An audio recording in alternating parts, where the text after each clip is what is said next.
பாலும் உடைய சிங்காசனத்துக்கு முன்பாக இருக்கிற 7 ஆவிகளாலும் உள்ள சாட்சியம் மருத்துவரிலிருந்து முதற் பிறந்தவர்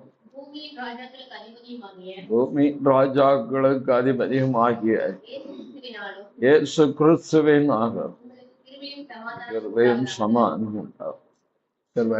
பிதாவே, இந்த வார்த்தைக்கும் வருகிறேன். சிலுவையின் மரபுக்குள் வைத்துக் கொள்ளும் சொல்லப்படும் வார்த்தைக்கு ஏற்ற வாழ்க்கை வாழ கிருபை தந்தார். இயேசுவின் மூலம் பிதாவே. வெளிப்படுத்தின விசேஷம் 3ஆம் அதிகாரம் 17ஆம் வசனம். நீ நிர்பாக்கியமுள்ளவனாம், பரிதபிக்கப்படத்தக்கவனும், தரித்திரனும், குருடனும் இருக்கிறதை அறியாமல் நான் ஐஸ்வர்யவான் என்றும் திரவிய சம்பன்னன் என்றும் எனக்கு ஒரு குறைவும் இல்லை என்று சொல்லுகிறபடியாக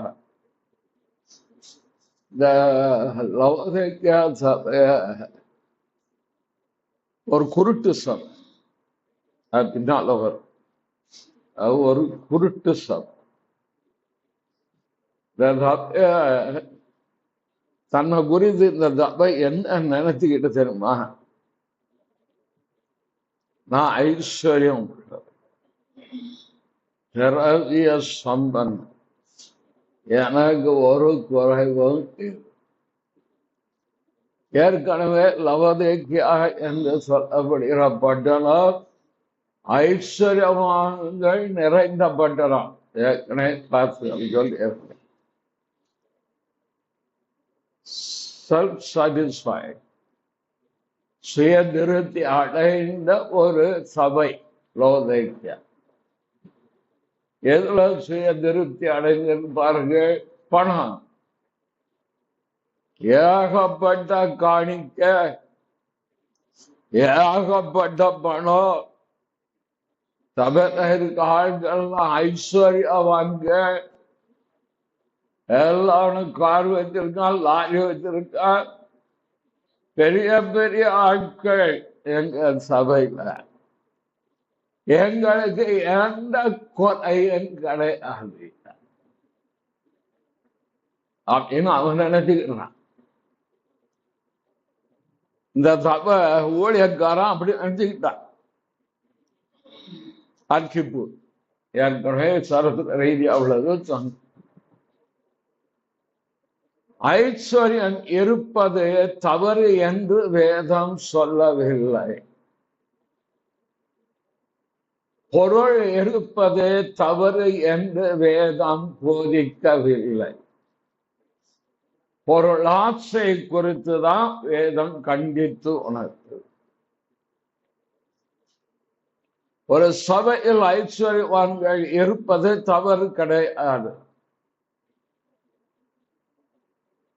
ஆனால் அந்த ஐஸ்வர்யத்தின் மேல் நம்பிக்கை வைத்தால் தேவனை விட்டு விலக வைக்கும். கர்த்தரை நம்புகிறவன் செழிப்பான். கொடுத்ததுனால செழிப்பான நினைத்தால் தவறு செய்வீர்கள். தேவனுடைய வார்த்தைக்கு கீழ்ப்படைந்து நியாயத்தை நீதியும் செய்து தேவபக்தியாய் வாழ்வீர்களானால் தேவன் காலத்தில் உங்கள் குடும்பத்தை ஆசீர்வதிக்காமல் இருக்க முடியாது. சாயங்காலம் சர்ச்சுக்கு புறம்போது ஒரு போன் வருது. நீங்க சர்ச்சுக்கு புறப்பட்டு இருப்பீங்க, ஆனால் நான் அவங்க கிட்ட பேசணும். வெளியூர்ல இருந்து சொல்லுங்க, நாங்க ஒரு வீடு வாங்கலாம் இருக்கோம், அதுக்கு உங்க ஆலோசனை. குடும்பம் எப்படி தெரியுமா? அந்த சோதரி எங்க குடும்பத்திலிருந்து ரட்சிக்கப்பட்டு வந்தாங்க. கன்னியாக இருக்கும் போதே கர்த்தரை ஏற்றுக்கொண்டு எல்லா ஜப கூட்டத்துக்கும் வருவாங்க, ஜபிப்பாங்க, ரொம்ப பக்தி வைராக்கியமாக இருப்பாங்க. உடைய தகப்பனார் ரட்சிக்கப்படல. ஆகவே அவர் யாகவா என்று சொல்லக்கூடிய அந்த சாமியாரை பின்பற்றுகிற ஒரு குடும்பத்துல கொண்டு போய் இந்த பிள்ளையை கட்டி இந்த பிள்ளைப்பட்ட கஷ்டத்துக்கு அளவே கிடையாது. பைபிள் வாசிக்க முடியாது, ஜெபம் பண்ண முடியாது, போய்க்கு போகும். உலகம் இல்லைன்னா விசுவாசம் எப்படி இருக்கும்? ஆனால் அது ஏற்கனவே கற்று சொல்லி கொடுத்து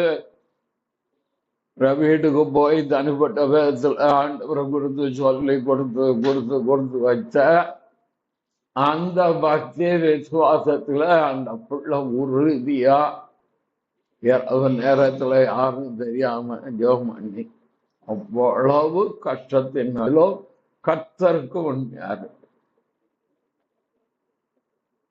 விசுவாசத்தை மட்டும் விட்டுறாதம்மா. குடும்பத்துல அவ்வளவு கஷ்டம். கணவர் அந்த யாகவான் இவர் பின்னால போறார். ஏகப்பட்ட நஷ்டம். 2 பிள்ளைகள். இந்த அம்மா இந்த சகோதரி உறுதியாக காலம் வந்தது. பிள்ளைகள் தலையெடுத்தார்கள். பிள்ளைகளுக்கு நல்ல வேலை தேடி வந்தது. அவர் கணவர் போன வருஷம் இந்த அம்மா கூட கோயில் போயிட்டார். சபை கர்த்தருக்கு கேட்டு எந்த அவங்க 10 நாளைக்கு முன்னால ஒரு ஹோண்டா மேஸ் கார் வாங்க. சாதாரண எளிமையான குணம் ஐயா. பெரிய விசுவாச வீரர்களும் கிடையாது, பெரிய ஜப வீரர்களும் கிடையாது. பக்தி தெய்வத்துக்கு அடுத்த காரியத்துல அவ்வளவு கரெக்டா இருப்பான். யாரை குறித்து அவதூறா பேசுறது, கிண்டல் பண்றது, பரியாசம் பண்றது, வம்பு பேசுறது, தான் உண்டு, வேலை உண்டு, குடும்பம் உண்டு.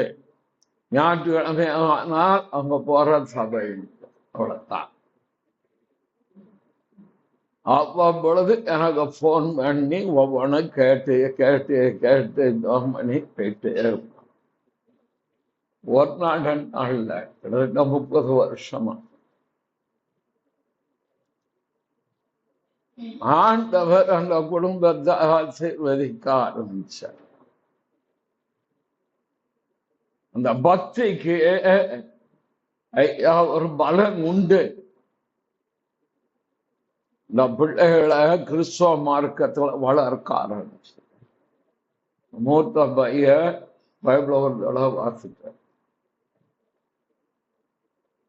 ஃபாரின்லாம் போயிட்டு வந்திருக்கார். இன்னைக்கும் பக்தியா இருப்பாங்க பையன், வாலிப பையன், 25 வயசு.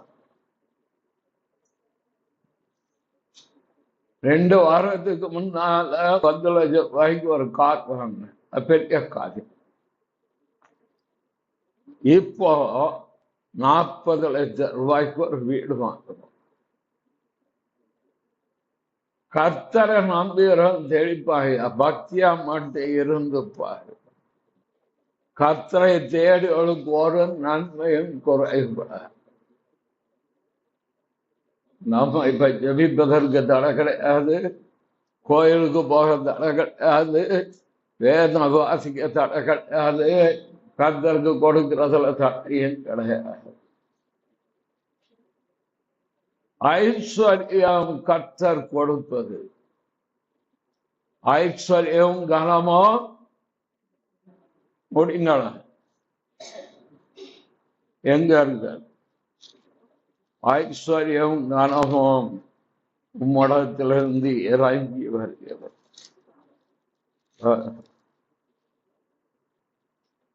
1 நாளாகமம் 29:12 பாத்தீங்க.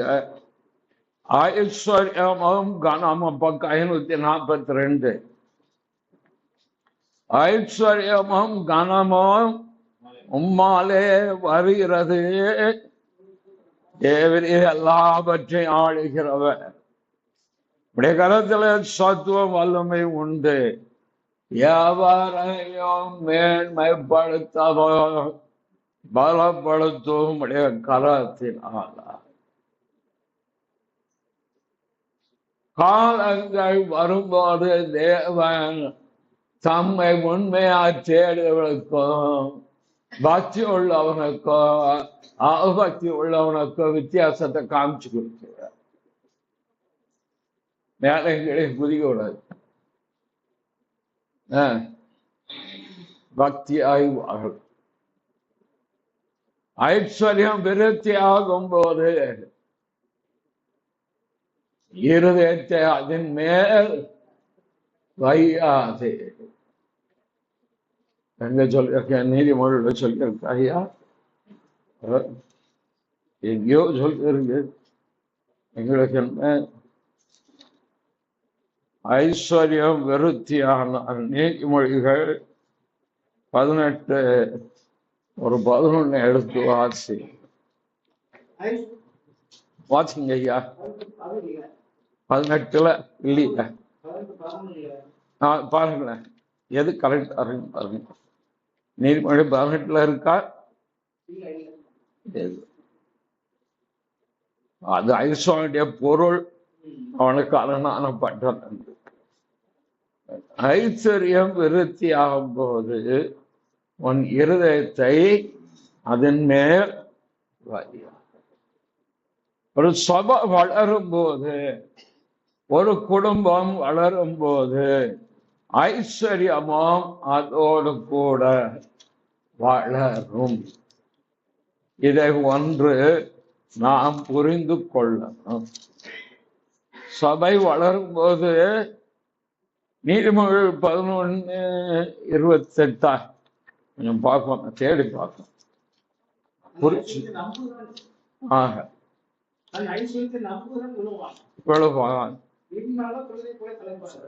ஓகே, கரெக்டாக அந்த இடம் மறந்துச்சு. சரி, அடுத்த குறிச்சுதான். ஒரு சபை வளர்கிறது என்றால், ஒரு குடும்பம் விருத்தி ஆகுது என்றால், கர்த்தரை பின்பற்றுகிற அந்த குடும்பம் கர்த்தருடைய ஆசீர்வாதமே ஐஸ்வர்யத்தை தரும். அதோட வேதனை இல்லாத ஐஸ்வர்யம். ஆண்டவர் உன் களஞ்சியங்களை நான் நிரப்பும்படிக்கு நீதிமொழிகள் 8 வாசிங்க. நம்ம இறையல் வல்லுநர்கள்ட்ட கேட்ட நீதிமொழிகள் 8 வெளியே எடுத்துருப்பாங்க. நீதிமொழிகள் 8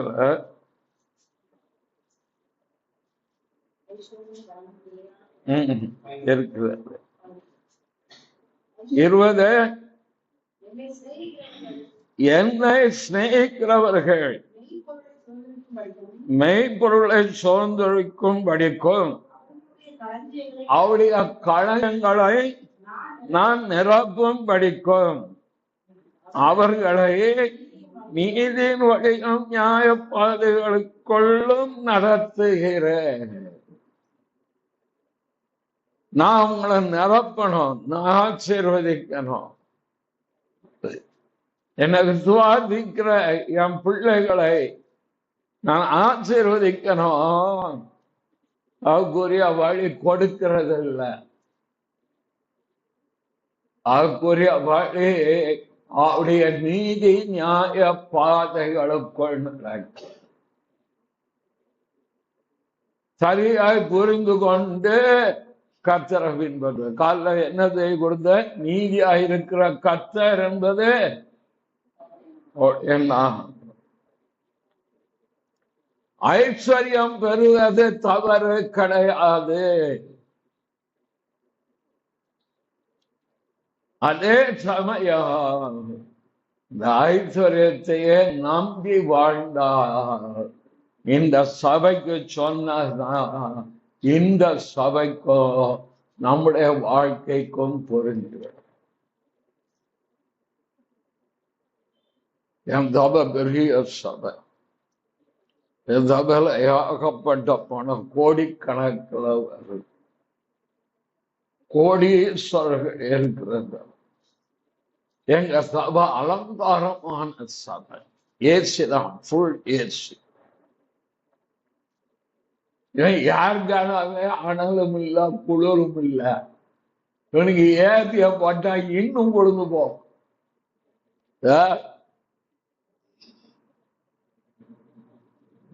அதனால எங்களுக்கு எந்த குறையும் கிடையாது.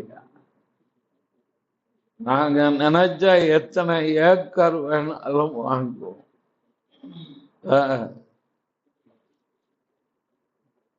நீ தருத்திர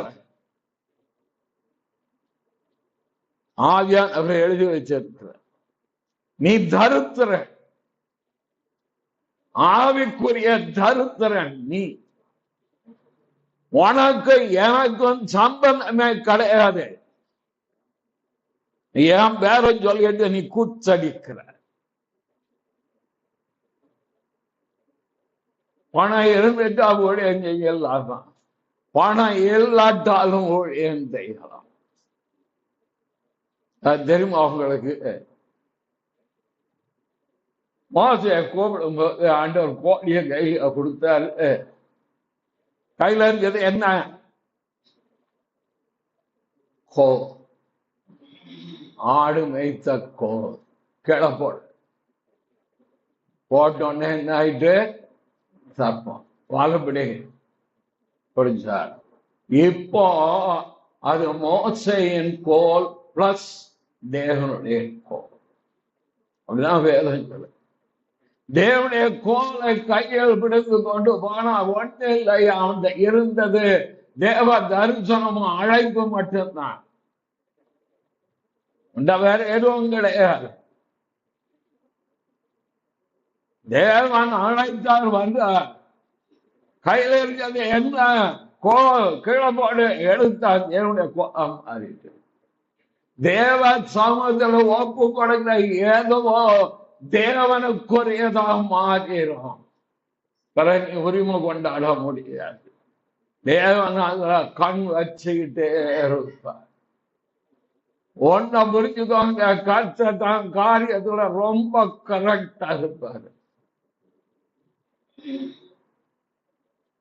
நீங்க ஆதியா 17 வாசம் பெரிய ஒரு சம்பாஷணம் நடந்துகிட்டே உமக்கு முன்பாக பிழைப்பான். கண்டுக்கவே மாட்டேன், கண்டுக்கவே மாட்டேன். சாராயிடத்தில் ஈசாக்கு பிறப்பான். தான் காரியத்தை தான் முன்வைப்பாரு. அதான் சொல்லி முடிச்சுட்டு தான் சொல்லுவாரு, இயேசுமேலுக்கு நீ செய்த விண்ணப்ப சத்திய தெய்வீகத்துல விளையாட முடியாது சார். தெய்வீகம் அவ்வளவு பயங்கரம். தெய்வீகத்துல விளையாட முடியாது. அவர் வர விளையாட்டு அவர் விளையாண்டாருன்னா அவ்வளவுதான். தெய்வீகத்துல போய் கை வைக்காது. ராஜா இயல்கை மீறினா ஆசாரிகளுக்கு மட்டும் தேவன் அதை கொடுத்து வச்சிருந்தார். ராஜா நான் வாங்கில்லை, ஏது உனக்கு தகுதி இல்லை, நான் எதிர்த்துட்டாங்க ஆசார். அதான் ஊழியத்தின் இயல்கை ஒருத்தன் தாண்டி நான் எதிர்த்து நிற்க தெரியணும். சத்துரை எதிர்த்து நிற்க தெரியணும். கள்ள ஊழியக்கான எதிர்த்து நிற்க தெரியும். எல்கை தாண்டாத விழிப்பு. எதுக்கும் இங்கே நீ செய்வாயா? தேவ கோபாக்கின விட்டுவன நீர் பார்த்து தரித்திரன் நீங்க நிறைய தரித்திரத்துல இருக்கு. ஆனா ஐஸ்வர்யம் விசுவாசம் கிடையாது, பல்லவத்தை குறித்த நம்பிக்கை கிடையாது, நித்திய ஜீவனை குறித்த நம்பிக்கை கிடையாது. நீ தரித்திரன். உன் பணம் உன்னை ரட்சிக்குமா? கொரோனால ரட்சித்ததா? தேவ கோபாக்கினை கொள்ளை நோய் வந்த நம்மளை பாதுகாத்தார தெய்வம் மறைவுக்கால் மேகத்தை கட்டளையிட்டேன், தொட விட்டாரு. இனிமேலும் உலகத்துல கொள்ளை நோய் வந்தா நம்மை காப்பார். இம்மாட்டு உதவி தரித்திரன் நீ. உனக்கு ஆவிக்குரிய அறிவு கிடையாது, தெய்வீக அறிவு உனக்கு இல்லை, தேவனை குறித்த அறிவே இல்லை உனக்கு. நான் பிதாவான என் கனம் எங்க? எடுக்கிற பூரம் ஐயா 3:10 தான். வானத்தை உடனே கத்தர் பழந்துருவார்கள். உனக்கு தான் பழகும். விசுவாசி அதே இருக்கான். தேவனை அறிகிற அறிவில்லாமலே ஊழியம் செய்கிற ஊழியக்காரன் 99%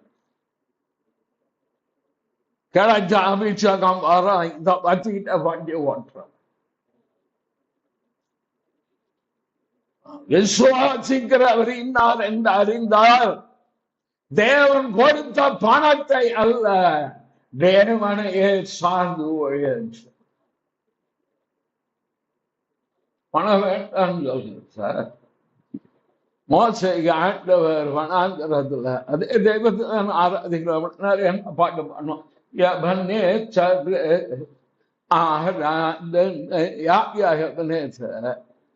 God of Moses. முச்சடியில் பிரசமாடிய தயை சோழவின் உச்சங்கள் இறங்குவதா என்று சொன்னார் மோசே. ஆபிரகாம், ஈசாக்கு, யாக்கோபின் தேவனாகிய கர்த்தர் வனாந்தரத்தில் அவன் ஆச்சரிப்பு கூடாருங்க. என்ன செய்யணும்? என் ஜனத்திட்ட கேட்க சொன்னா கத்த கேட்கணும். கத்த சொன்னாலும் சும்மா பண்ணா பிச்சை எடுக்காத ஊழியக்காரன். பிச்சைக்காரனா நீ? எலியாவின் நம் தேவன் இங்க போய் அம்மா கத்தருக்கு ஒரு ஆலயம் கட்டணும், தாயை கழிச்சு சொன்னோட்ட போய்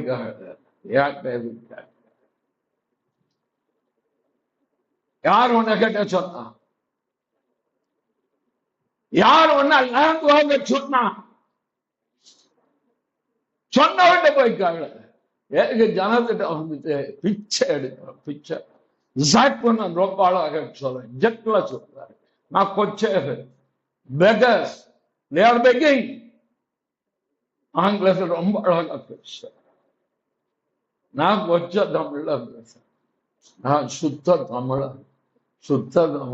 பிச்சைக்காரன்.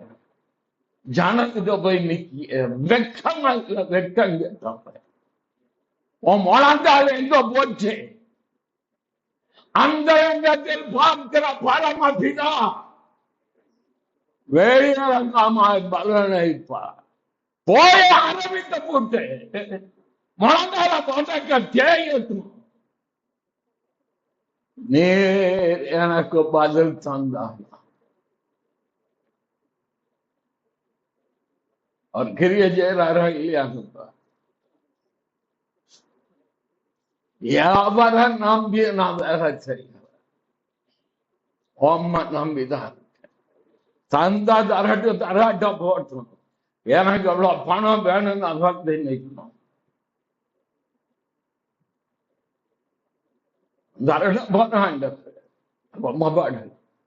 எனக்கு இன்னொருத்தரை கொடுத்து அனுப்பிவிட்டார். கூப்பிட்டு ஐயா பேங்க்ல போட்டிருக்கேன், கொஞ்சம் கன்ஃபார்ம் பண்ணி மட்டும் சொல்லு. ரொம்ப தேங்க்ஸ். யாரை சேவிக்க லவோதிக்கா சபைய நீ யாரை சேவிக்க? நீ ஒரு தருத்திரன். உனக்குள்ள தெய்வீக பிரசன்னம் இல்ல, ஆனா முகம் போடுற மேலங்கீழையும் குதிப்ப. கீழே வருது ஏசுநாதர் எங்க நின்றார்? நீ போடுற போதலாது வெளியே போய் மூச்சு தண்ணி வெளி போய் நிற்பாட்சியம் உள்ளவன் இவன் செஞ்சுட்டான். நான் பாக்கியவன். ஏன்னா கர்த்தர் எங்களை ஆற்றல் ஆடிக்காரிலே போகிறேன். போ அடிக்கிட்டே போ. எங்க? பாதாளத்துக்கு, பரலோகத்துக்கு. விசுவாசி பரலோகம் போயிடுவான், ஊழியக்காரன் பாதாளத்துக்கு போயிடுவான். ஆடிக்கார் வேணும், குளிர் ஆட்டு உனக்கு ஆட்டி விட்டு வர்றான்.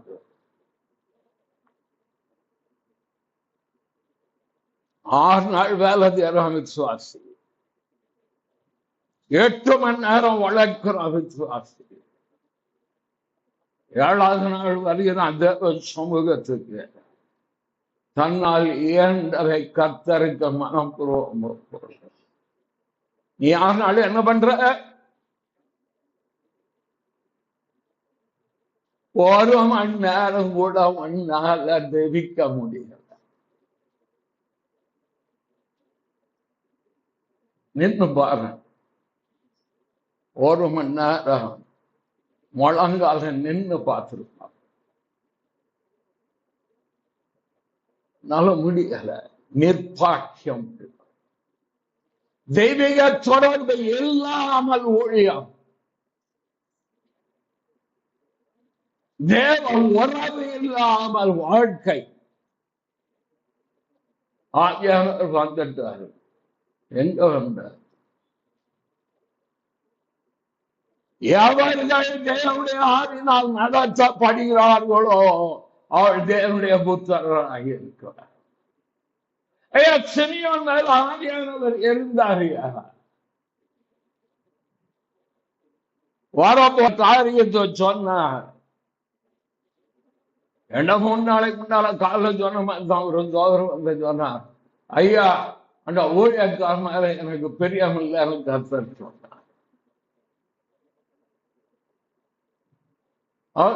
ஆண்டவர் அவர்கிட்ட போய் இருக்கார். இவர் ஜோம் பண்ணி இருக்கார். அவர் ஊழியக்காரனுக்காக கர்த்தாவே இந்த ஊழியக்காரன் அது சொன்னார். ஆமாம், எனக்கு தெரியாது. நிர்பாக்கியம் உள்ளவன். பணம் இருந்துட்டா பாக்கியம் வேணாம். ஏற்றுநாதர் வந்தாரு, உடனே ஜோசப்பையும் மேரியும் கோடீஸ்வரன் ஆக்கினாரா. நான் தேவகுமாரன், நான் உங்க வயிற்றுல வந்து பிறந்து இருக்கிறேன். ஆவேன் ஆச்சரியத்துள்ள கலிலேயா எங்கும் நம்பர் 1. உடனே ஒரு சாரியத்தை வாங்கி கொடுத்தாரா. 7 குதிரைகள் போட்டு சாலமோன் ரதத்தை கொடுத்தாரா. அரேபிய குதிரை வாங்கி கொடுத்தாரா. கால் நடக்க நடந்தாரு தெய்வம்.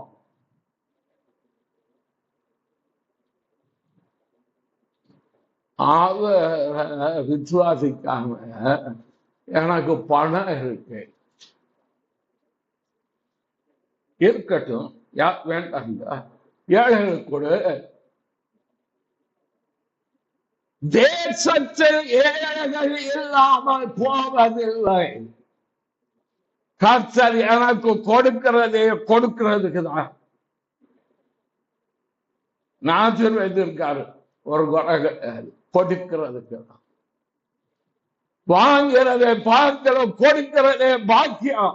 ஏழைக்கு கொடுக்க பாருங்க, உங்களுக்கு நீங்க உங்க ஆத்மா அவ்வளவு சந்தோஷப்பட.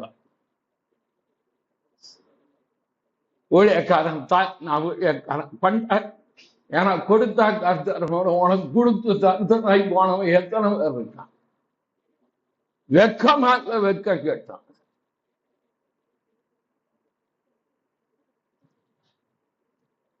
தேவனத்தில் கேட்க மனதில்லாதவனும் தேவன் கொடுக்க மனதில்லாத ஊழியக்காரன் அவனதான் இங்க சொல்றது. பரிதபிக்கப்படத்தக்கவனும் உன பார்த்தா பத்தாம இருக்கு, உடம்பெல்லாம் நோயாளியா மேல பரிதாபம் வருவான். அவனை பார்க்க இவன் பரிதபிக்கப்படத்தக்கவன் சபை. ஆனா முதல் மரியாதை அவர்தான்.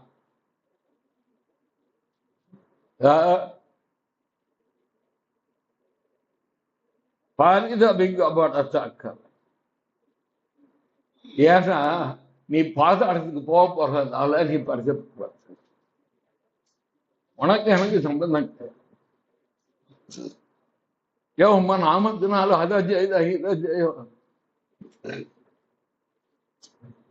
நான் உங்களை அறிய. ஏசுநாதர் அந்த வார்த்தையை என்ற சொல்லம் கூட உங்களை கஷ்டப்படுது கொடுத்தது அப்படியே பேசுறேன். உத்தமம் உண்மையுமான ஊழியம். நான் உனக்கு கொடுத்த ஊழியத்தை கவனமா இருந்து நீ மந்தியம் எழுந்து சொன்ன பூரான் செய்தா நீ உத்தமம். 90% சபை ஊழியத்தை அவர் கையில கொடுத்துட்டேன். 10% மட்டும் வச்சு 10ல் 1 எனக்கு 10ல் 9 எல்லாம் நீர் தான் பார்க்க. தப்பு வந்தா நீர் தான் கணக்கு கொடுக்க. எனக்கு ஏற்பட்ட ஊழியர் தைரியக்கே இருக்கும். 4ஆம் போனோம், அசாம் போனோம், 1ஆம் தேதி சோகக்கா போனோம், மார்ச் 1 திண்டிவனம் போனோம், ஜூலை 6 ஊழியர் கூட்ட திண்டிவனம் போனோம். எனக்கு அடுத்தடுத்து ஊழியர் குருடன். அது சொல்ற நான் சொல்றேன் சார், அவரு சொல்றாரு குருட்டு பையன்.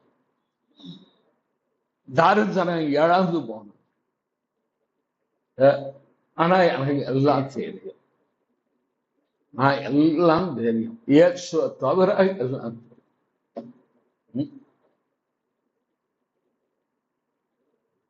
சத்தியம் போதிப்பது பெருசல்ல, சத்தியம் தந்த சத்திய ஆவியானவரை அறிந்து கொள்வதுதான் முக்கியம். அவர் உங்களுக்குள்ளே இருக்கிறபடினா நீங்கள் அவரை அறிவீர்கள். அவரை அறிந்து கொள்கிற அறிவுல இருக்கிறது ஐயா நம்மளை ஆவிக்குரியதுல நிலை நிறுத்தி வைக்கும். குருட்டு பயிர் அது கீழே அதுக்கெல்லாம் சொல்றாரு, எல்லாத்தையும் சொல்லிட்டு வருவாரு. கர்த்தர் நீங்க நினைக்கிற மாதிரி கிடையாது. எதனால தேவகுமாரன் ஜீவன் கொடுத்தது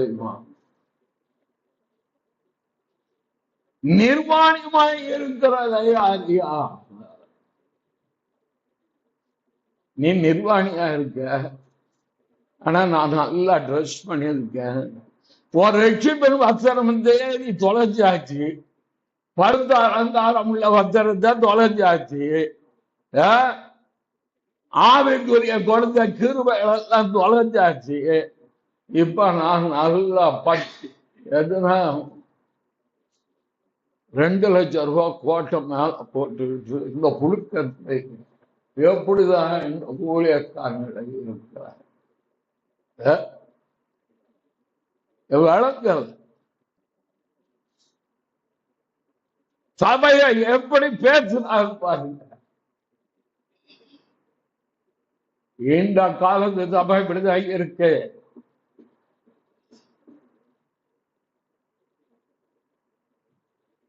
நிர்வாணமாய் இருக்கிறதை அறியாமல் அந்த வார்த்தையை கவனிக்க, தாங்கிட்ட என்ன தப்பு இருக்குன்னு அறியாமல் இருப்பதே பெரிய தவறு.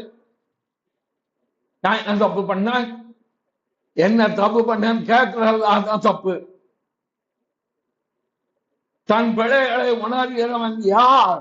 மரபான குற்றங்களுக்கு என்னை நீங்களாக்கும். அப்ப நாம் பெரும்பாலும் தப்பி இருப்போம். பிழைய கோட்டிக்கிட்டு போனா என்ன ஆகும்? எங்கேயாவது போய் ஜரிக்கை கீழே தள்ளி விட்டுருவோம். சிம்சன் அப்படிதானே. வேற என்ன பண்ணாரு சிம்சன்? 91 சங்கீதம் 29. என் பிள்ளைகளை உணர்கிறவன் யார்? 19 வாசிங்கய்யா. சங்கீதம் 19:12 வாசிக்க. தன் பிழைகளை உணர்கிறவன் யார்? மறைவான குற்றங்களுக்கு என்னை நீங்களாக்கும். துணிகரமான பாவங்களும் அடியனை விலைக்கு காரணம். என்னை ஆண்டு கொட்ட கொட்டாதிரும். அப்பொழுது நான் உத்தமனாகி. அறியாமையே நம்மளை கீழே தள்ளிவிடும்.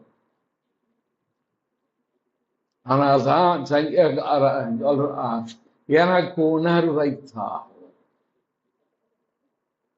உணர்வில்லாத அவருடைய இருதயம் இருளடைந்தது. ஜாக்கிரதை, உணர்வை. சார் மியூசிக் போடுறாரு, பாட்டு பாடுறாங்க, கொஞ்சம் ஸ்கேல் மாறினா என்னதும் பிளாட் அடிக்கும். அடிக்கா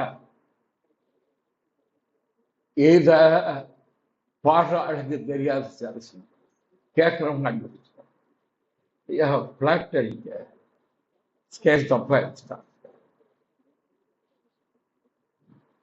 இருக்க ஆட்கள்லாம் அறிவியலின் அலுவல் ஆட்கள் பிளாட் அடிச்சிட்டியா, ஸ்கேல் தப்பாயிடுச்சு. சரி பண்ணி வரும், வர்றதுக்கு வாய்ப்பு இருக்கு. பாடிக்கிட்டே இருக்கோம், திடீர்னு எடுக்கும்போது ஸ்கேல் மாற அது தப்பு கிடையாது. ஆனா திருத்தி கொள்ளணும். அல்ல நான் பாடினது கரெக்டானா திரும்பவும் தப்பு. அடுத்தோட அதே பாட்டை பாடும்போது தப்பு. தவறை உணர்ந்து தவறை அறிந்து தவறை தெரிந்து கொண்டா ஆவிக்கு தீர்த்தல நிலை நின்றுவோம். எனக்கு தெரியாத விசுவாசிக்கு என்னத்தை தெரியும்? உன்னோட கூடுதலா தெரியும். அவனுக்கு கர்த்தரை தெரியும், உனக்கு தெரியாது. அவனுக்கு சத்தியம் தெரியும், உனக்கு சத்தியம் தெரியாது. அவனுக்கு பரலோகம் தெரியும், உனக்கு பரலோகம் தெரியாது. அதான் டேஞ்சர். அறியாமையிலே வாழக்கூடாது, அறிந்து கொள்ள. ஒருத்தர் வந்து சொல்றன்னா திருத்தி விடணும். தன்னை எவன் ஒருவன் திருத்தத்துக்கு ஒப்பு கொடுக்கிறானோ அவன் கிறிஸ்துக்குள் வளர்ந்து கொண்டே இருப்பான். நீ என்ன சொல்றது? உனக்கு ஒண்ணும் தெரியாது, போய் விழு. எத்தனை பேர் விழுந்து இருக்கான்? போய் சொல்றாங்க, ஐயா அப்படி செய்யாது.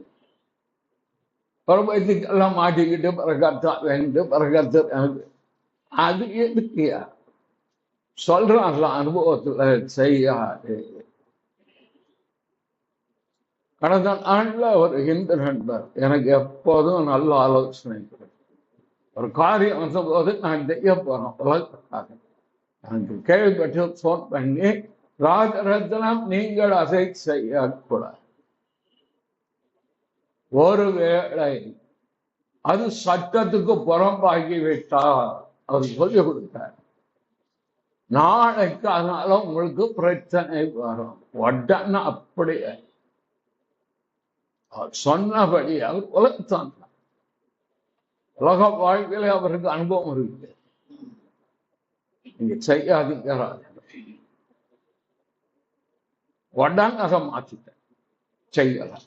அப்புறம் வீட்டில் போய் பார்த்து தேங்க்ஸ் சொல்லி நீங்க சொன்னபடி செய்யல.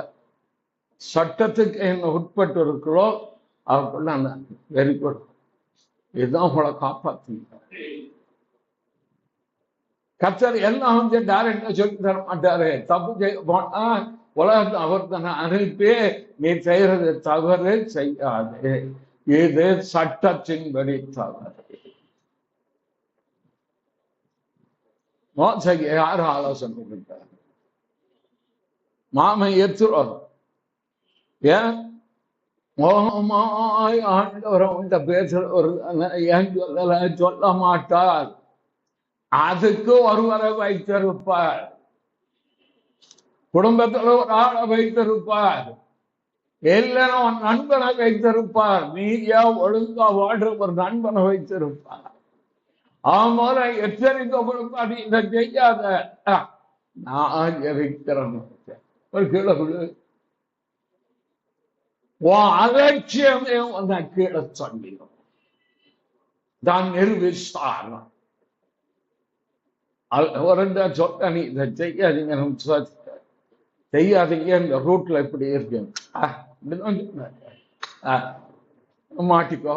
எனக்கு பாருங்க, அவர் ஓடுனா ஓட்டுறத பாத்தீங்கன்னா சொல்றேன்ல, ஒரு அனுபவ ரீதியில இதை செய்யாதீர்கள், இந்த இடத்துல இப்படி இருக்குன்னு சொன்னா அதை கேட்கணும்.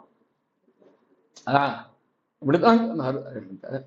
என் கண்ணு முன்னால ஒரு ஓட்டல சொன்னால சரி பண்றதுக்கு படாத பாடுபட்டார்.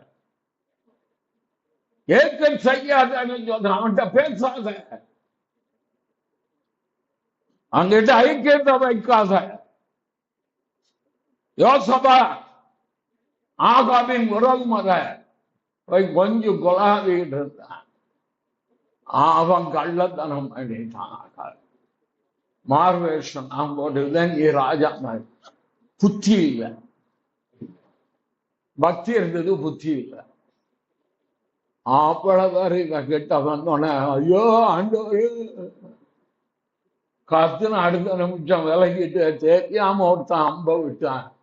நேரா தேடி அப்படி சுத்தி போய் ஆகா சந்துக்குள்ள சுத்தி போய் சொல்றாரு, தேவன் வெறுக்கிற மனுஷனுக்கு நீ கை கொடுத்த, நாளும் உனதில் பக்தியான காரியம் இருந்தபடியினால் அவர் உன்னை காப்பது. அடுத்த வாரம் பார்ப்போம் என்ன பதில் சொல்றாங்க. நல்ல